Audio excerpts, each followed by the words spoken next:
Welcome back to the BSG Trainees podcast.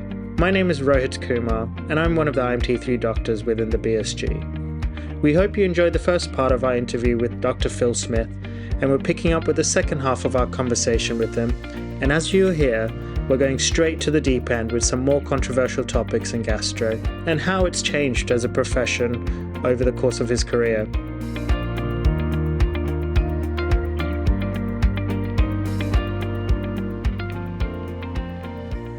I wanted to ask you, Phil, about how, in your experience, and has the field of gastroenterology evolved over the course of your career? For one example, we can talk about inflammatory bowel disease as more targeted immunobiologic therapy and a push towards more holistic, personalized care.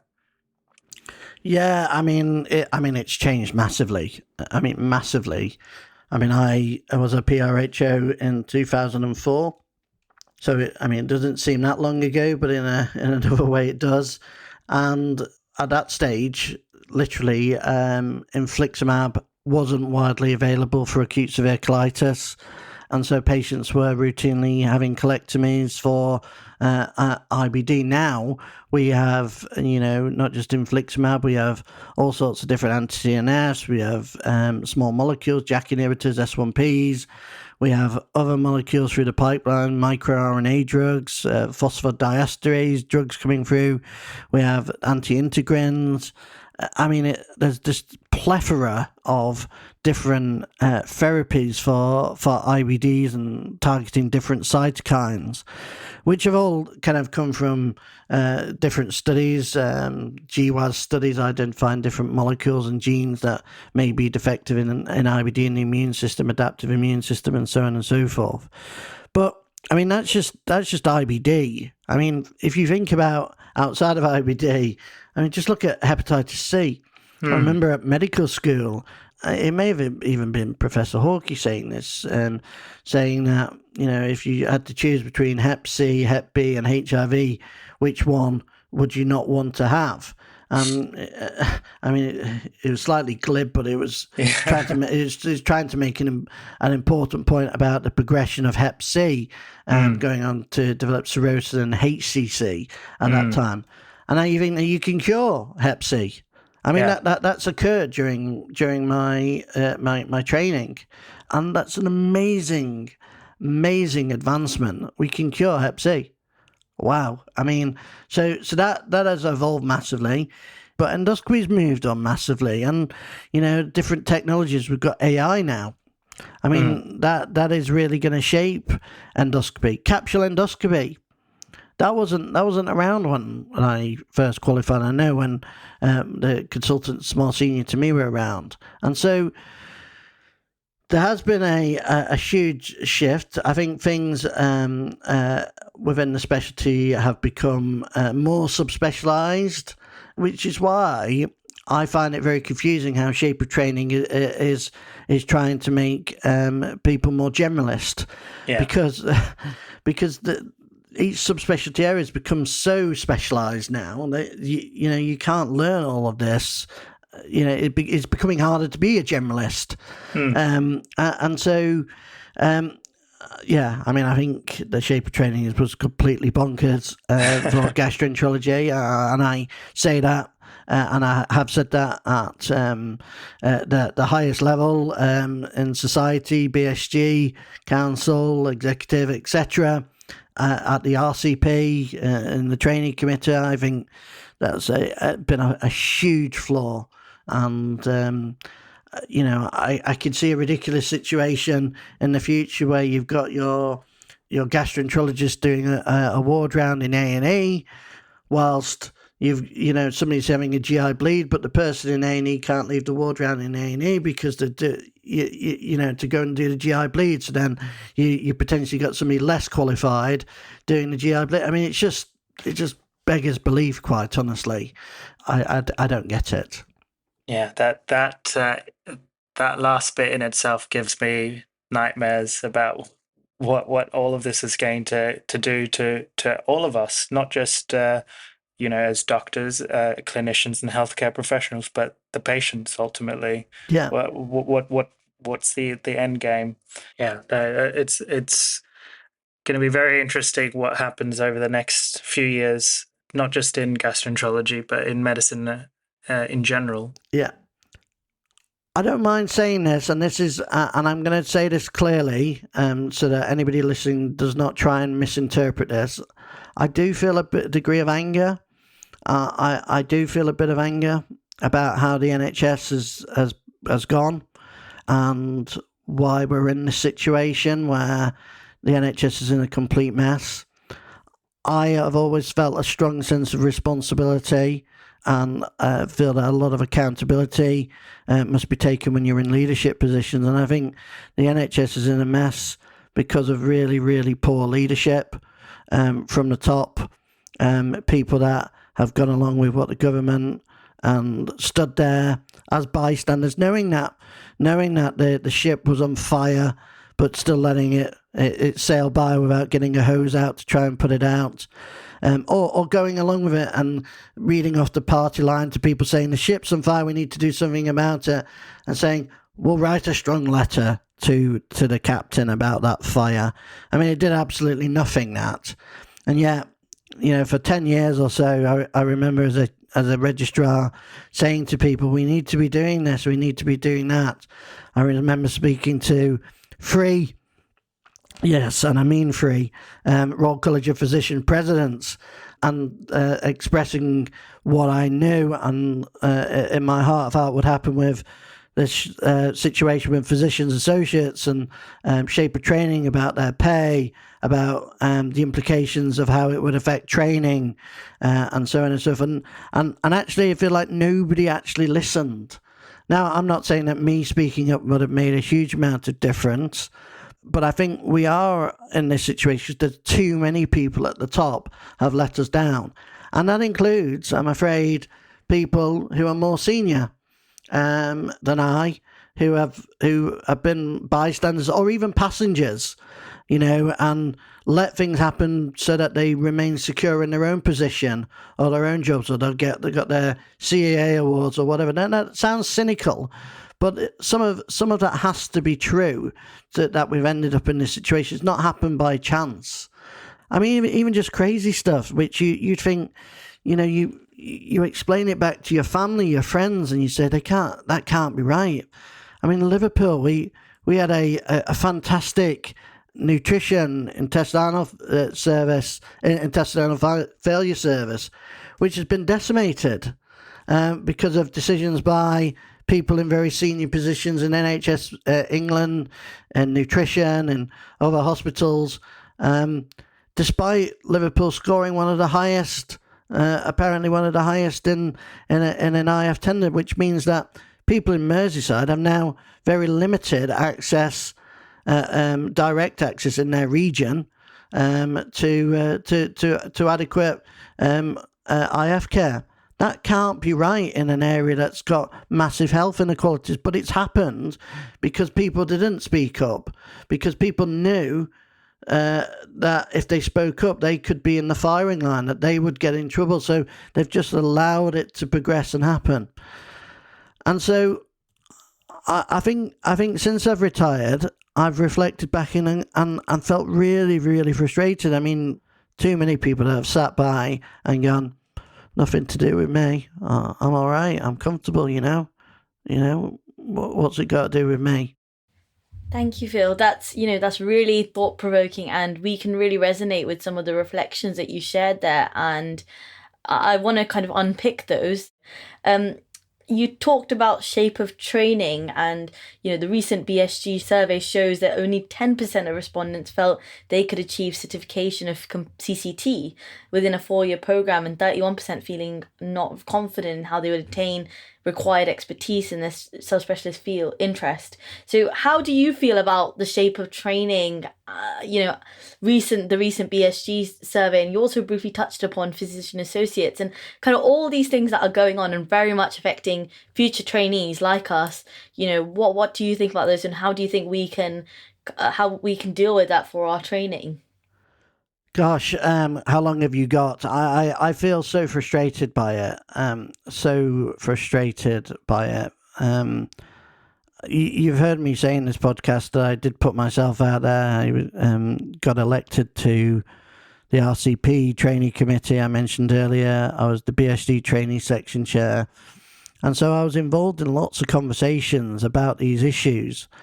And you heard me say earlier that to thine own self be true has also always been, the motto, the thing to live by, the piece of advice that my family gave me.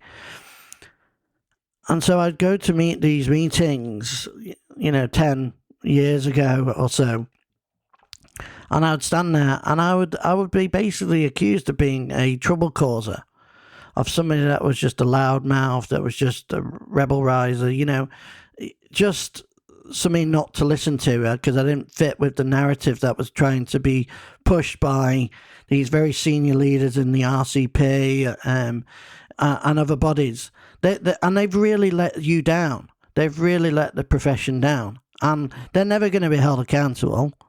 I remember one RCP president saying to me, with the Physicians Associate situation, I'd said to her, I could see how a physician's assistant may be quite useful, i.e., so a lot of administration work goes on with the junior doctors as an SHO, as a registrar. They could help with some of the admin tasks, some of the blood taking, cannulas, etc. So to free up so that people can get to clinics, to endoscopy, and so on and so forth. Because that really would help with take the pressure off the situation on the wards, etc. And I was told, no. They could just see a simple case of asthma in A&E. And I said, a simple case of asthma in A&E is what your vision is for a physician's associate, as it was being called at that point. And at that point, there was a 754% increase. 754% increase plan in physician's associate. And this person was a rheumatologist that I was speaking to. And they went, yeah, a simple case of asthma. I said, well, I'm afraid asthma is probably not the case I would use, example I would use. Because when asthma goes bad and goes wrong in A&E, and if somebody's in A&E with an asthma attack, it usually means that they're fairly sick. That is not what I saw as a vision for PAs. And I said at the time, and other people, a small number of people, not everybody, a small number of people are also saying, well, why not just invest in more NTN numbers? Because at that point, NTN numbers were going down, whilst PA positions were going up 700%. Surely the money could be invested, and then we'd end up with more doctors. Because I couldn't actually see what they were going to do different potentially from doctors. It felt like a cheap replacement, that they were trying to undercut the doctors.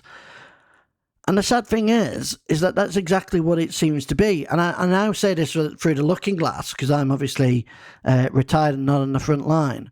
But I think no wonder the junior doctors or doctors that are going through their training are completely hacked up. And then it turns out these people are paid £10,000 more. Now, don't get me wrong, and I want to be really clear about this.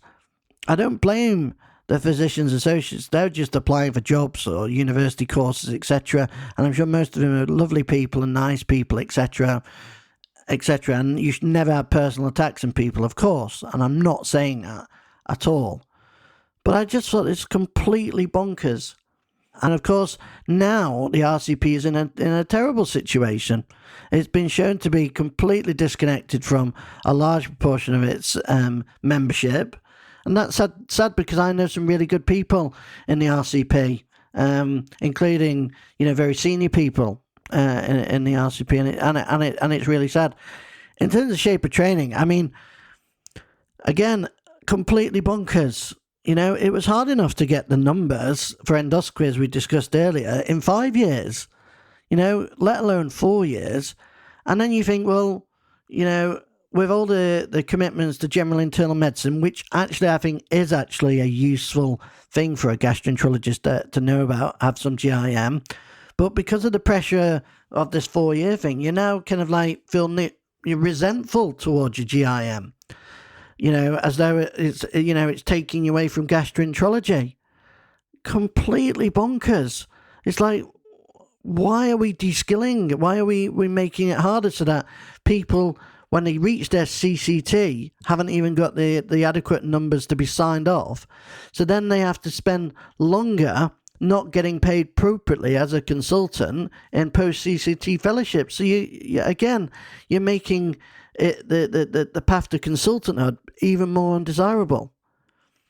And then finally, when you look at that trainees survey, I mean, because when I was the BSc trainees chair, that we did every 2 years a trainees survey. So these are things that I've followed through for many years. You see stuff like the endoscopy numbers about not being signed off, but I think like 60% or 67% of people are not going to don't get adequate nutrition exposure.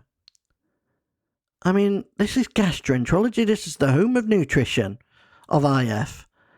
And then you kind of think, well, how is it a situation that a third or less than a third of people are getting any nutrition exposure?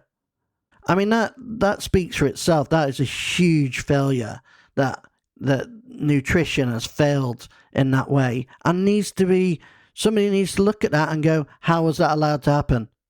And to me, reflecting back, we talked about reflecting back in the career, it often seems to me is that we look to the people at the very top, people more senior than you, and often president positions or executive positions, think, oh, they know all the answers. Well, I'm afraid this just shows to me that they don't, and sometimes people have to listen, and they can't rely upon the quiet conversations outside of committees and the silent negotiation. People need to be more vocal, and I think that's why on social media, junior doctors are doing the right thing by vocalizing their displeasure, because that's a way of doing it. I wish they didn't have to do it, as it seems, anonymously, because they're so insecure about their personal safety. I mean, but I'm not surprised by that. I'm not surprised, because I feel insecure about my safety, about saying certain things. So, and I'm retired even. So it's a really tough situation that you're going through. I don't know the answers now. I think things that could have been done well have been a disaster, and I think you've been let down. There needs to be a hard reflection, I think, in UK medicine, because so many people are leaving, going to other countries, where the specialty area is protected and they get better training. That's terrible. I mean, that really is terrible, and that's going to leave us in a bad place in the future, and it's going to leave patients like me, quite frankly, struggling in the future. Definitely a lot of provoking thoughts, and it does make us, Rohit and I are very much in the midst of it, doing a whole year of general medical training, even though we are wanting to be gastro trainees, but not getting that time, and we fear that there'll be more and more of that GIM requirement as years go by. And we are really worried about all those points that you made and you've touched on, and we are seeing a lot of our colleagues or friends, deciding to leave the NHS, to do other career pathways, or leave the country altogether. And it is definitely something that does need to be addressed. And I think, I guess it's hard to answer it because there's so much within it. But in an ideal world, if you were able to make that change, how would you suggest that NHS could be improved to support better gastroenterological care? Because like you said, our family members, the public, yourself even, we're all gastroenterology patients or future gastroenterology patients, and our patients are at the heart of what we do, and what can be done, do you think, in that sense? Yeah, I mean, this is the $64 million question, isn't it? I mean, how do you change things now, given where we are? I mean, it seems a real mess that we're in now. If people had listened maybe 10 years ago plus, would it have been different? I don't know, but I suspect my gut instinct says yes. I think for me, there's a few principles that need to be placed first and foremost, and then there's some pragmatic things. I think the principles would be that facts have to matter. So facts and data have to matter, and they shouldn't be manipulated according to the requirement of the government, of NHS England, of the Royal Colleges, etc. So those facts matter, even if the people at the top like it, yes or no. I think one of the biggest frustrations that people feel is that things have got so bad, but the only people that seem to ever be accountable are the people at the very front line. So it's the doctors and nurses and other healthcare workers on the very front line that get it in the neck and deal with this tsunami of patients, of issues that they don't have the resource. I mean, corridor care is now the norm. I mean, how did that ever happen? Why was that ever allowed to happen? So I mean, we need some trust back. We need some honesty back. We need to know that facts matter, and all of that has been lost. And I personally believe that not a lot of people have faith in the colleges. I don't think people have faith in NHS England. I don't think people have faith in the GMC even. And I hope they still have some faith in the British Society of Gastroenterology, because me and others have tried to represent members over the years, but I can understand why people have lost faith even in potentially in aspects of that as well. In terms of what I would do about training, I think for the PA situation, that just needs to be entirely paused right now, and a real reflection about scope creep regulation. I mean, the wage situation is ridiculous. I can't understand why they're paid more than the person that's supervising them. I mean, that needs a hard reset. I think these artificial bottlenecks need to be sorted out. Why is it that so much investment can go into PAs, but we've got a very tiny number of NTNs in gastroenterology and other specialties? That needs to be expanded over time. And then, I mean, if you really want to improve things, you need to make medicine attractive again. It has to be competitive wages. Of course it does. I think it needs to be more affordable, more accessible to people. I mean, 100 grand's worth of debt as you come out, plus the student loan, interest payments, etc. is ridiculous. I mean, there's so much that needs to change now. It's difficult to know where to start, but I think we need, first and foremost, to have trust and honesty and integrity back in the room, because that definitely has been lost, and that for me has been the hardest thing to watch. That there's no trust, and that you don't look at the leaders, quotation marks, and think they're doing the right thing for the profession. They're doing the right thing for patients. I don't see that anymore, and that's sad. And again, this is somebody looking in from the outside. Yeah, it is a very sad situation indeed, and there's lots to change. But I think, in terms of what is in our scope of control, and definitely, what you've been involved in has been incredible, and kind of finishing off on a positive, which is, your work in trying to improve education and training. And if you can share more about your role as deputy editor of Frontline Gastro, and also education editor of the Gut, and what that work has involved.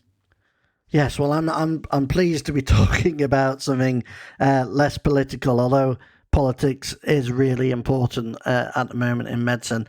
But my role in Frontline Gastroenterology, to start off with, has been a long-standing one. I applied many years ago for the trainee editor of Frontline Gastroenterology, and in that role set up the FG podcasts, the FG debates, which occur on Twitter, or X as it's now called, and the blog, and so on and so forth. And now support the current crop of trainee editors, which are excellent, that have come through, as well as work together with our editor-in-chief and editorial board to try and produce hopefully what people find really interesting to read, some good research, good review papers, and which are really frontline and clinical and helpful for people. So that rule has been really interesting and exciting. It's great to see what comes in. It's nice to see that it's not always the same authors. There does seem to be a broad mix at different areas. So, we get some from Bispingam, we get some from Baypen. There's been a lot of liver papers coming through, get lots of papers from trainees. So educationally, it's been a really good journal to work with, and of course, it's now got an impact factor, which, of course, as you'd expect, start off small but hopefully grow over time. That fits in neatly with my education editor of Gut role. Again, I've been working as the social media editor of Gut for a long time. Really enjoy that. It's nice to advertise the amazing outputs of Gut, and doing the podcasts and interviewing in those podcasts is really interesting. The Gut podcasts are quite different from the FG podcasts in that they're more science-based, and so you're trying to get quite a neat summary of concepts, scientific results in a short period of time, so that you don't lose people during those podcasts. So it's quite different, but getting that information out there, and then you'll have seen potentially in Gut the journal scans which come out. All of those things together are a kind of a hobby, a role that I do, and I really enjoy. I am actually associate editor of BMJ Open Gastroenterology and e-Gastroenterology as well. And so that's kind of how I keep up to date, keep interested. I love gastroenterology, as hopefully has come across in this podcast. And any trainee coming through the ranks that wants to be an FG trainee editor in the future, I'd strongly advise. It's really interesting to see how a journal works with the BMJ group. It's a nice editorial board that we've got. So do contact me if you're interested in that, and I want to know more. That's great. No, thank you so much, Phil, for your time and your valuable insight. I think it's been incredibly beneficial for all of us, and really given us inspiration to take on the world of gastroenterology, even despite all the other things that are going on in the background. You've already mentioned your podcast, and I think I'd heavily recommend to all the listeners to go and listen to Phil in these podcasts on Frontline Gastro and Gut, which I believe are available on all streaming platforms. Is that right, Phil? Yeah, they're on there. There's Podbean, there's Spotify, there's Apple, they seem to have put it on everything now. Well, there you go. You can hear it on every platform for your heart's content. But thank you so much, Phil. No problem. Thanks very much for listening to the BSG Trainees podcast. We'll be back soon with another episode, so if you don't want to miss it, please subscribe on Apple, Spotify, or your preferred podcast platform. And for the next episodes, you'll be joined by a new crew with Maya Thrasher and Maddie Sharp. We look forward to it. Bye for now.